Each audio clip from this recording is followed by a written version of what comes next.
কেউ যদি তার মালিকের সাথে সাক্ষাৎ করতে চায়, শিরিক মুক্ত ইবাদত করতে হবে। আল্লাহর সাথে কাউকে শিরিক করা যাবে না। শিরিক মুক্ত আমল, শিরিক মুক্ত আমল। আল্লাহর ইবাদতের সাথে কাউকে শিরিক করা যাবে না। বলতেছে এই গরুটা না থাকলে আমার সংসারটা চলতোই না, আছে না নাই?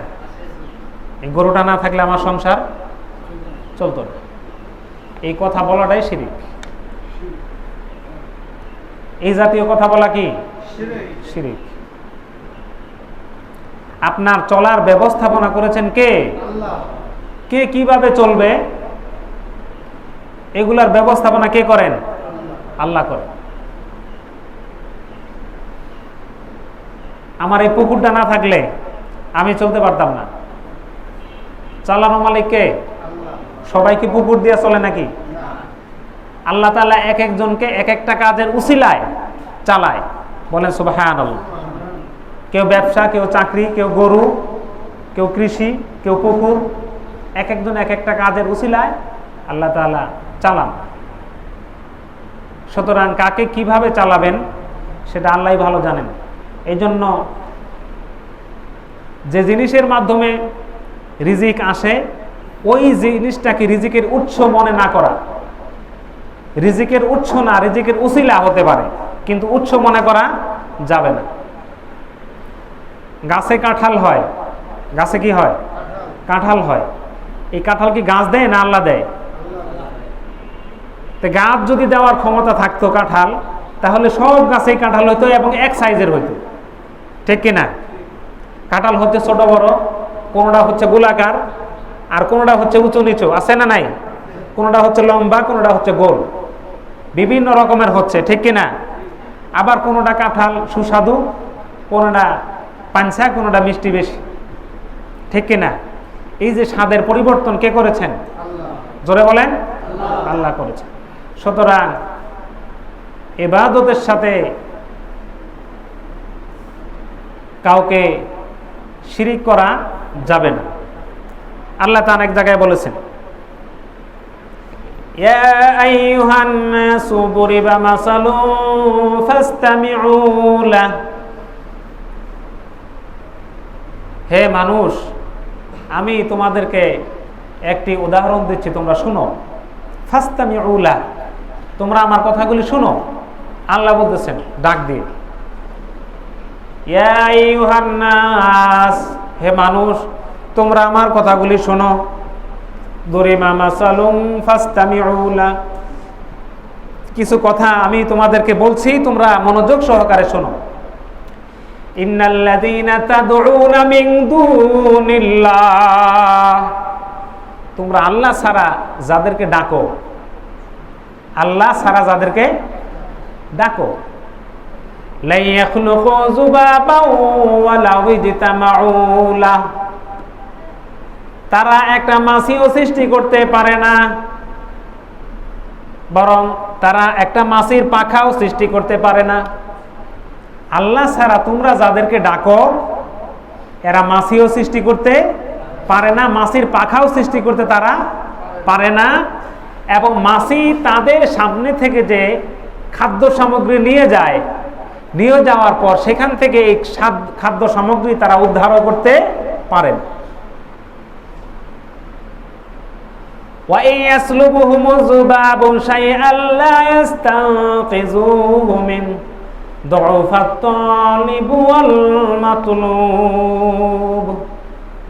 সুতরাং তারা দুর্বলদের চাইতেও দুর্বল, দুর্বলদের চাইতেও দুর্বল। আল্লাহ ছাড়া যাদেরকে ডাকা হয়, আছে না?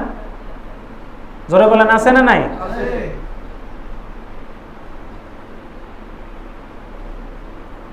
আল্লাহ ছাড়া যাদেরকে ডাকা হয়, মা কালী, দুর্গা, গণেশ, রম রম, নম নম, এরকম অনেক নাম আছে না নাই? এরপরে শুধু ডাক দিয়ে শেষ না, তাদের সামনে সুন্দর করে পরিষ্কার পরিচ্ছন্ন করে প্লেট রাখা হয়, খাদ্যদ্রব্য রাখা হয়, হয় কি না? জোরে বলেন হয় কি না? এই খাদ্যদ্রব্য রাখার পর সেখানে মাছি পড়ে, পরে কি পড়ে না? এই মাছি যে এখান থেকে খাদ্য উঠায় নিয়ে গেল, এই যে হা করে যে একজন বসে আছে, উনি কি ওই মাছির কাছ থেকে এই খাদ্যটা আটকানোর কোনো যোগ্যতা ওনার আছে? জোরে বলেন আছে? সুতরাং ডাকা হচ্ছে। আল্লাহ তাআলা বলতেছেন, হে মানুষ, তোমাদেরকে আমি বলছি, তোমরা মনোযোগ সহকারে শোনো। ইয়া আইয়ুহান নাসু দুরিবা মাসালুন ফাসতামিউ লাহু ইন্নাল্লাযীনা তাদউনা মিন দুনিল্লাহ, তোমরা আল্লাহ ছাড়া যাদেরকে ডাকো, লা ইয়াখলুকু যুবাবান ওয়া লাউ ইজতামাউ লাহু ওয়া ইন ইয়াসলুবহুমু যুবাবু শাইআন লা ইস্তানকিযুহু মিনহু দুআফাত তালিব ওয়াল মাতলুব। আল্লাহ ছাড়া তোমরা যাদেরকে ডাকো তারা একটা মাছিও সৃষ্টি করতে পারে না, আর মাছি তাদের কাছ থেকে যে খাদ্য সামগ্রী নিয়ে যায় সেখান থেকে ওই খাদ্য সামগ্রী তারা উদ্ধারও করতে পারে না। সম্মানিত হাজিরিন, সুতরাং আল্লাহর সাথে কেউ যদি সাক্ষাৎ করতে চায়, কার সাথে? আল্লাহর সাথে কেউ যদি সাক্ষাৎ করতে চায় তাহলে ভালো কাজ করতে হবে। কি কাজ? ভালো কাজ। আর ইবাদতের সাথে শিরিক করা যাবে না। ইবাদতের সাথে কি করা যাবে না? শিরিক করা যাবে না। ইবাদতের কিছু পর্যায় আছে, এই বিষয়গুলো আমাদের একটু বুঝতে হবে। ব্যক্তিগত, পারিবারিক, সামাজিক, রাষ্ট্রীয়। ব্যক্তিগত, পারিবারিক, সামাজিক, রাষ্ট্রীয় ইবাদত আছে না নাই? জোরে বলেন আছে না নাই? একটু বোঝা দরকার। ব্যক্তিগত ইবাদত যেগুলি আমরা ব্যক্তিগতভাবে করি, পারিবারিক ইবাদত পরিবারবদ্ধভাবে আমরা যেগুলো করি, আমরা আমাদের ছেলে মেয়েদেরকে দিন শিখাই, ঈমান শিখাই, কোরআন শিখাই, হাদিস শিখাই, আল্লাহর হুকুম পালন করার জন্য শিখাই, এবং আমরা পারিবারিকভাবে আল্লাহর ইবাদত করি, এগুলো হলো পারিবারিক ইবাদত। সামাজিকভাবে আমরা আল্লাহর অনেক হুকুম পালন করি, করে কিনা? জোরে বলেন করে কিনা? জুমার নামাজটা, এই যে জুমার নামাজ জামাতে শামিল হয়েছে, এটা সামাজিক ইবাদত। জুমার নামাজটা কি রকমের ইবাদত? জোরে বলেন সামাজিক ইবাদত। আপনি চুপচাপ একা যদি পড়েন জুমার নামাজ তাহলে হবে না। একা ঘরে বসে জুমার নামাজ পড়লে হবে না। হবে কি? হবে না। সমাজের মানুষগুলো একত্র হয়ে জামাতবদ্ধভাবে আমরা আদায় করি, এটা সামাজিক ইবাদত। আমি বিস্তারিত আপনাদের সামনে বলছি না, সংক্ষিপ্ত ধারণা দিচ্ছি। তাহলে ব্যক্তিগত, পারিবারিক, সামাজিক। এরপরে রাষ্ট্রীয় ইবাদত আছে না নাই? রাষ্ট্রীয় ইবাদতটা কি? ভালো কাজের হুকুম করা রাষ্ট্রীয়ভাবে, ভালো কাজের হুকুম করা রাষ্ট্রীয়ভাবে, এটা হলো রাষ্ট্রীয় ইবাদত। খারাপ কাজগুলো রাষ্ট্রীয়ভাবে আইন করে বন্ধ করে দেওয়া, এটা হলো রাষ্ট্রীয় ইবাদত। হচ্ছে কি? কি হচ্ছে নাকি? খারাপ কাজগুলি রাষ্ট্রীয়ভাবে আইন করে বন্ধ করে দেওয়া, আর ভালো কাজগুলো রাষ্ট্রীয়ভাবে আইন করে চালু করা। এই কাজগুলি কি হচ্ছে? হচ্ছে না। এখন এটা যেন হয়, এটা যেন হয়, এটার জন্য চেষ্টা করা। এখন যেখানে হচ্ছে না তাহলে সেখানে কি হচ্ছে? যেখানে হচ্ছে না তাহলে সেখানে কি হয়? হয়তো একটা কিছু, নাকি হয় না? হয়। আল্লাহর আইনকে পরিবর্তন করে, আল্লাহর আইনকে বাদ দিয়ে সেখানে মানব রচিত আইনকে প্রতিষ্ঠিত করে ওই মানব রচিত আইন দিয়ে চালানো, এটা শিরিক। আমার কথাটা মনে হয় বুঝাইতে পারি নাই, বুঝতে পারছেন? আল্লাহর আইনকে বাদ দিয়ে রাষ্ট্র কিভাবে চালাইতে হবে এই কথা কোরআনে নাই? জোরে বলেন আছে না নাই? আছে। সেখানে কোরআনের আইনটাকে বাদ দিয়ে আপনি যদি মন গড়া একটা আইন দিয়ে পরিচালনা করেন, এটা হলো শিরিক। এই শিরিকটাকে কেউ যদি সাপোর্ট করে তাহলে সেও শিরিক করলো। এই শিরিকটাকে চলমান রাখার জন্য কেউ যদি চেষ্টা করে সেও শিরিক করলো। এই শিরিকটাকে শক্তিশালী হওয়ার জন্য কেউ যদি উৎসাহ যোগায়, টাকা পয়সা খরচ করে, সেও শিরিক করলো। কথা বোঝা আসছে? যদি আপনি করে থাকেন, আপনি যেতটুকু করছেন অতটুকু শিরিক করছেন। আমার দ্বারা যদি সেটা হয়ে থাকে, আমার দ্বারা হয়েছে শিরিক, আপনার দ্বারা হয়েছে। সুতরাং এই শিরিক থেকে আমরা অনেকেই কিন্তু মুক্ত না। কথা বোঝা আসছে? এই শিরিক থেকে আমরা বাঁচতে চাই কিনা? জোরে বলেন চাই কিনা? যদি চাই তাহলে চেষ্টা করতে হবে। আল্লাহ তাআলা বলেছেন, ফামান কানা ইয়ারজু লিকা রাব্বিহি ফালইয়ামাল আমালান সালিহা ওয়ালা ইউশরিক বিইবাদাতি রাব্বিহি আহাদা। ওয়ালা ইউশরিক, শিরিক করবে না, বিইবাদাতি রাব্বিহি আহাদা, আল্লাহর ইবাদতের সাথে। ব্যক্তিগতভাবে শিরিক মুক্ত হলাম, সামাজিকভাবে শিরিক মুক্ত হলাম, কিন্তু রাষ্ট্রীয়ভাবে কিন্তু শিরিক মুক্ত হতে পারছি? আমার টাকা আপনার টাকা রাষ্ট্রীয় ফান্ডে জমা হয় কি হয় না? জোরে বলেন হয় কি হয় না? রাষ্ট্রীয় কোষাগারে আমার আপনার টাকা জমা হয় কি হয় না? যদি হয়, ওই রাষ্ট্রীয় ফান্ড থেকে মূর্তি পূজার জন্য রাষ্ট্রীয়ভাবে টাকা দেয় কি দেয় না? তাহলে পরোক্ষভাবে আমার আপনার টাকা মূর্তি পূজার জন্য গেল কি গেল না? তাহলে শিরিক থেকে কি আমরা মুক্ত হইতে পারছি? জোরে বলেন পারছি? সুতরাং ইসলামী রাষ্ট্রের জন্য কি বিধান হবে? ইসলামী রাষ্ট্রের জন্য বিধান হবে হলো, হিন্দুদের মূর্তি পূজা করার জন্য যে ফান্ড, ওইটা আলাদা হবে। ওইখানে মুসলমানের টাকা জমা হবে না, সেখানে হিন্দুর টাকা হিন্দুদের দ্বারা ওইখানে ওই টাকাগুলো জমা হবে। ওই টাকা দিয়ে মূর্তির কাজ করা হবে। মুসলমানের কোনো অর্থ হিন্দুদের মূর্তি পূজার জন্য জমা হবে না। সম্মানিত হাজিরিন, রাষ্ট্রীয়ভাবে অনেক বেহায়াপনা হয় কি হয় না? জোরে বলেন হয় কি হয় না? হয়। এই বেহায়াপনার জন্য যে রাষ্ট্রীয়ভাবে টাকা খরচ করে, এই টাকা কার? জনগণের। এই টাকা কার? জোরে বলেন জনগণের। ওই টাকার মধ্যে আমাদের দেওয়া টাকা আছে না নাই? ট্যাক্স, ভ্যাট, জমির দলিল, বিয়ে শাদীর কামিন নামার টাকা, যত টাকা সব টাকা ওইখানে জমা হয়, কিন্তু হচ্ছে কি? শিরিক। সুতরাং ভালো কাজ করতে হবে, শিরিক মুক্ত আমল করতে হবে। শিরিক মুক্ত আমল করতে হবে যদি আল্লাহর সাথে কি করতে চান? সাক্ষাৎ করতে চান। যদি আল্লাহর সাথে সাক্ষাৎ করতে চান, তাহলে আল্লাহর সাথে সাক্ষাৎ করার জন্য নিয়ত আছে না নাই? ভালো কাজ করতে হবে, শিরিক মুক্ত আমল করতে হবে। কি মুক্ত? শিরিক মুক্ত।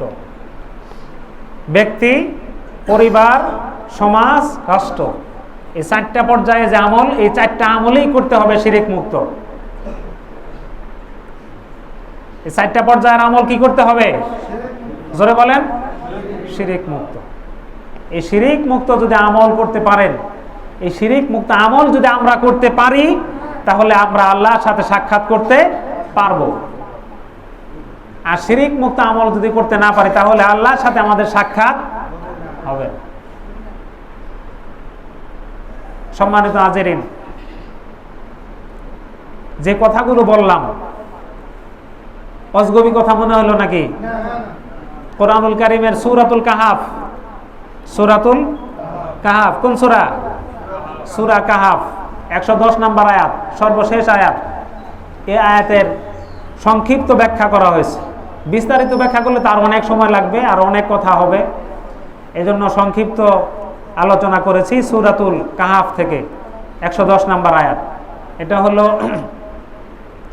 16 পারার 2য় পৃষ্ঠা, 4র্থ পৃষ্ঠা, 16 পারার 4র্থ পৃষ্ঠা, সূরা কাহাফের শেষ আয়াত। আল্লাহ তাআলা আমাদেরকে আমল করার তৌফিক দান করুন।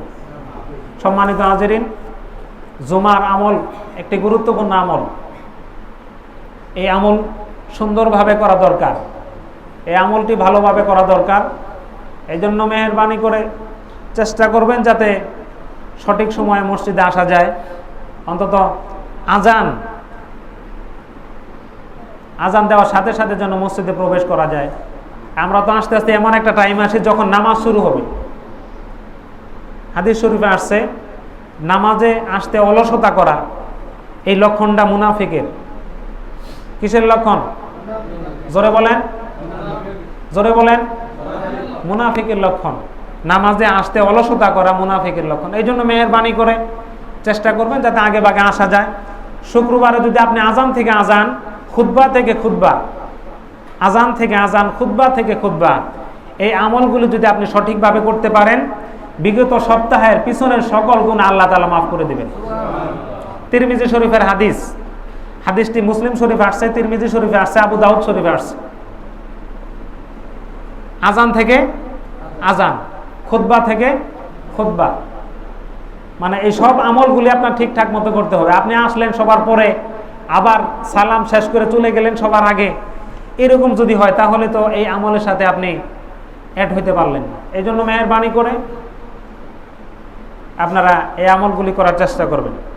আর এখনকার মানুষ তো অনেক পণ্ডিত হয়েছে, কোরআন হাদিস মাসলা মাসাইল সব মোবাইলে সার্চ দিলেই পাচ্ছে।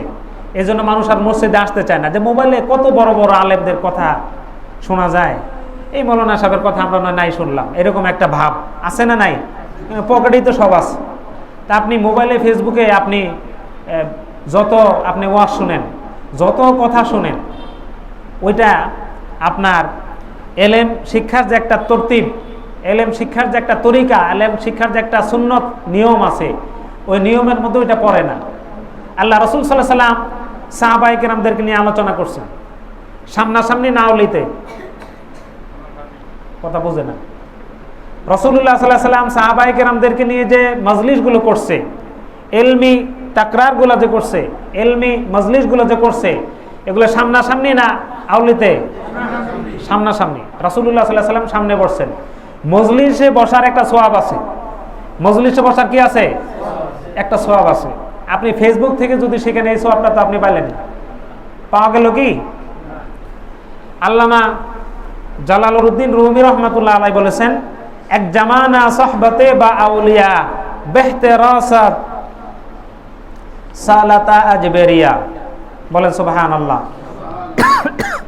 এক মুহূর্ত সময় কেউ যদি আল্লাহর ওলিদের সাথে কেউ যদি এক মুহূর্ত সময় কাটায়, এক মুহূর্ত সময়, সেটা 1000 বছর ইবাদতের চাইতেও উত্তম। বলেন সুবহানাল্লাহ। কত বছর? 1000 বছর। সুতরাং এই মজলিসগুলোতে বসলে আপনি সওয়াব পাবেন। এরপরে অনেক হাদিস আছে যে এলেমের মজলিসে কেউ যদি বসে তাহলে আল্লাহ তাআলা তার পিছনের গুনাহ খাতাগুলি মাফ করে দেন। এরপরে ফেরেশতারা, আল্লাহর রহমতের ফেরেশতা দ্বারা তাদের জন্য দোয়া করে, দোয়ায় মাগফিরাত কামনা করে। বলেন সুবহানাল্লাহ। এই মজলিসে বসলে। কিন্তু আপনি ফেসবুক চাপতে থাকলে ফেরেশতা এসে দোয়া করবে না। আপনি জানতে পারবেন, জানার দিক থেকে আপনি আগাইলেন, কিন্তু সওয়াবের দিক থেকে, ফজিলতের দিক থেকে আপনি অত বেশি অ্যাডভান্স হইতে পারলেন না। এই জন্য এই সমস্ত মজলিসে আসা দরকার আছে না নাই? বিশেষ করে এটা লক্ষ্য করা যাচ্ছে এই ফেসবুক ইউটিউব নামার পরে এই মজলিসগুলো কিন্তু অত বেশি আর পাচ্ছে না, মানে সৌন্দর্য পাচ্ছে না, কমে যাচ্ছে। মানে সব ফেসবুক থেকে পাচ্ছে, যত রকমেরই আছে ফেসবুক থেকে। ফেসবুক দেখে পড়ে তো আপনি ডাক্তার হইতে পারবেন না, ফেসবুক দেখে দেখে আপনি তো আলেম হইতে পারবেন না। সুতরাং এই সমস্ত মজলিসে আসা জরুরি। মেহেরবানি করে আমি আবারও সকলকে অনুরোধ করছি, অন্তত আগামী জুমা থেকে ঠিকঠাক মতো আমরা মসজিদে আসার চেষ্টা করব। রাজি আছেন না ইনশাআল্লাহ? আল্লাহ তাআলা যেন কবুল করেন, বলেন আমিন। আর শুক্রবার জুমা উপলক্ষে এমন কোনো কাজ করা যে কাজ করলে পরে আপনার জুমার ব্যাঘাত হবে, এ সকল কাজ করা মুসলমানের জন্য হারাম। ফতোয়া, যেই সমস্ত কাজ করলে পরে আপনার জুমার নামাজের ব্যাঘাত হতে পারে, জুমায় আসতে ব্যাঘাত সৃষ্টি হতে পারে, সময় লস হয়ে যাবে, আপনি আয়সা জুমা পাবেন না, এরকম কোনো কাজ করা হারাম মুসলমানের জন্য, এগুলো করা জায়েজ নেই। আর আরেকটা বিষয়, সেটা হলো জুমার খুতবা যখন হয়, খুতবার সময় কানাকানি করা, একজন আরেকজনের সাথে ইশারা দেওয়া, কথা বলা, এগুলো নিষেধ। নামাজের সুরতে বসবেন খুতবার সময়, আর খুতবা যিনি পাঠ করেন তিনার মুখের দিকে চেয়ে থাকবেন, খুতবা ভালো করে শ্রবণ করবেন, এগুলো হলো সুন্নত। আল্লাহ তাআলা আমাদেরকে আমল করার তৌফিক দান করেন।